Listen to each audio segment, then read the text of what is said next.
এই যে সমালোচনা করে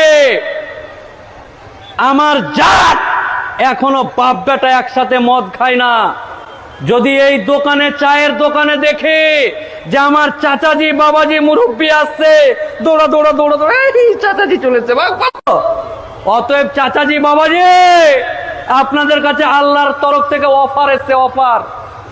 এই সম্মানটাকে কাজে লাগিয়ে, যেহেতু আপনাকে আমি মানি, যেহেতু আমি আপনাকে সম্মান করি, আপনাকে আজকেই দায়িত্ব নিতে হবে আপনার এলাকার ইয়াং তরুণদেরকে নিয়ে।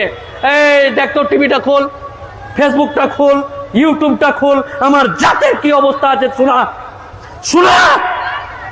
ইউটিউবে দেখলেন জয়নগর কুলতুলিতে উমুক জায়গায় কোরআন, ইসলাম, মুসলিম, ধর্ম, কর্ম, এইসব ব্যাপার নিয়ে মিটিং।